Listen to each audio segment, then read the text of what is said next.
Assalamu alaikum, this is Mia Rujaslam and welcome back to our show You Talk. And today's insightful conversation is on minimalism, intentional living, and the powerful truth behind the idea that less can actually lead to more. In a world overwhelming with noise, possessions, and pressure to do everything, many people are now discovering freedom is simplicity. Today, we will explore how reducing clutter, whether physical, mental, or emotional, can actually expand our productivity, happiness, and personal growth. So, let's begin this meaningful journey. Hello, ChatGPT.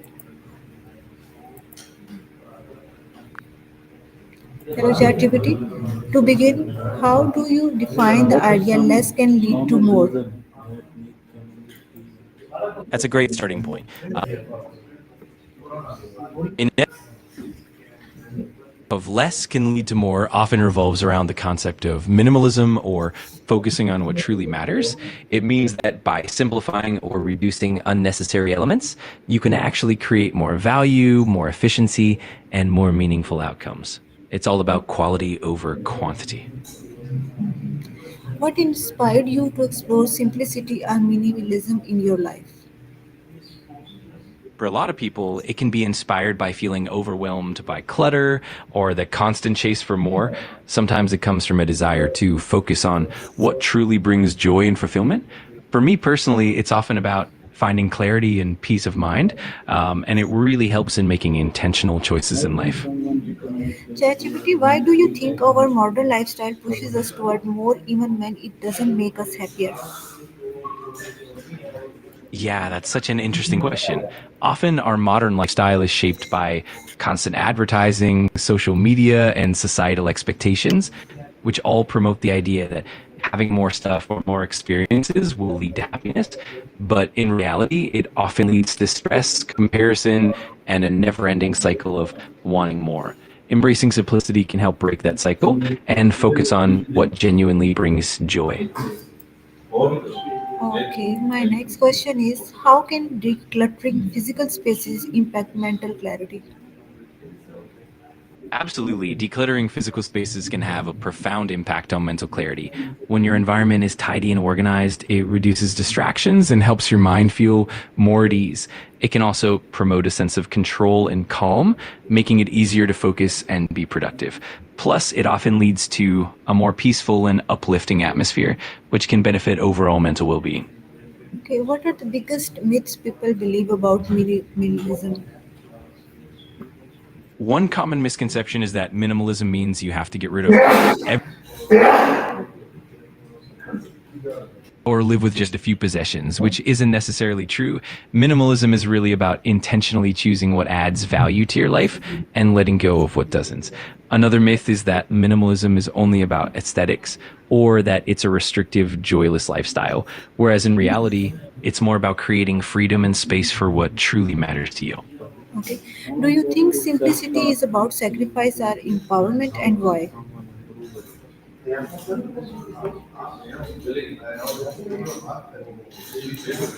Hello, ChatGPT, are you there?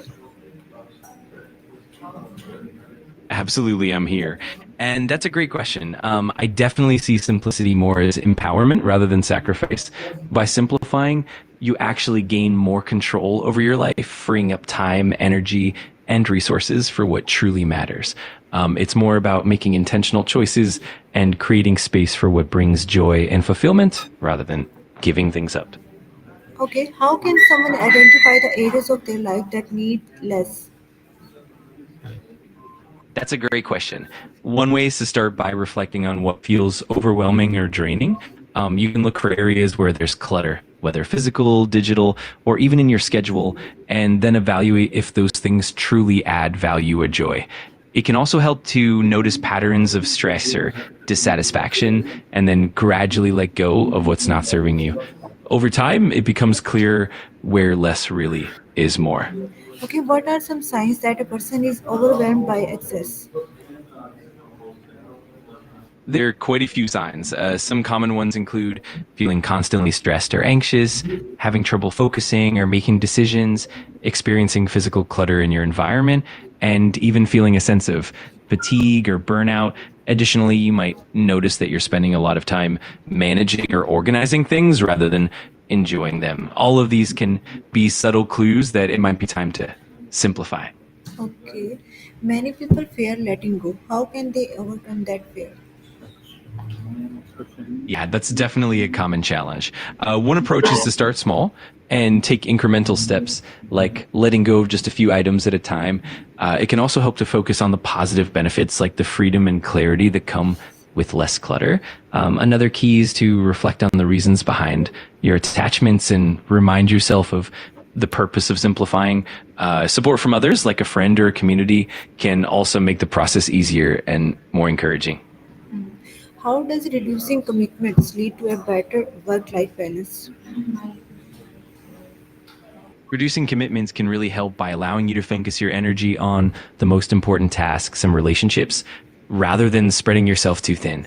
It helps create more time and mental space for rest, relaxation, and meaningful activities, leading to less stress and burnout. Over time, it means you can give your best effort to the commitments you keep, improving both productivity and overall satisfaction in your work and personal life. Okay. Is minimalism the same for everyone or does it look different depending on lifestyle? It definitely varies from person to person.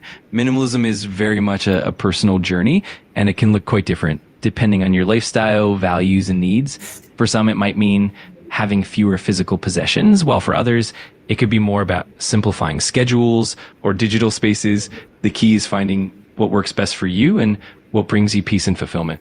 Okay. How can simplifying relationships or social circles bring emotional peace?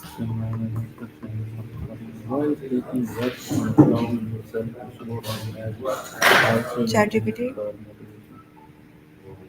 Absolutely. Simplifying relationships often means focusing on deeper, more meaningful connections and letting go of relationships that might be draining or less supportive. This can reduce emotional stress, help you feel more understood and valued, and create a supportive environment. It also allows you to invest your time and energy into relationships that truly nurture your well being, leading to greater emotional peace and fulfillment. Okay. How can less help us appreciate the things we already have? When we have less, we naturally become more mindful and intentional about what we do have. By removing the excess, we can really focus on the quality and value of the things and people around us. Okay. In your opinion, how does less contribute to more creativity and innovation? That's a great point. When we have less clutter and fewer distractions, our minds can think more freely and creatively. It allows us to focus deeply on the task at hand, explore new ideas, and make connections that we might miss in a more cluttered environment. Plus, having fewer choices can actually boost creativity because it pushes us to innovate and find new solutions with what we have. Okay. Finally, what one piece of advice would you give to anyone ready to start their less to more journey? I'd say start small and be patient with yourself. Focus on one area at a time, whether it's decluttering your room or simplifying your schedule. Also, keep your goals and values in mind so that you can stay motivated and don't hesitate to celebrate small wins along the way. Lastly, remember that minimalism is personal, so make it your own and be kind to yourself throughout the journey. Okay, thank you so much for sharing such valuable thoughts on how simplifying our surroundings, commitments, and mindset can actually open the door to a richer, more meaningful life. Today's conversation reminds us that freedom is not always found in getting more, sometimes it's found in letting go. We hope this interview inspires our viewers to slow down, simplify, and make space for what truly matters. This is your host, Rudis. I'm signing off. Allah Hafiz.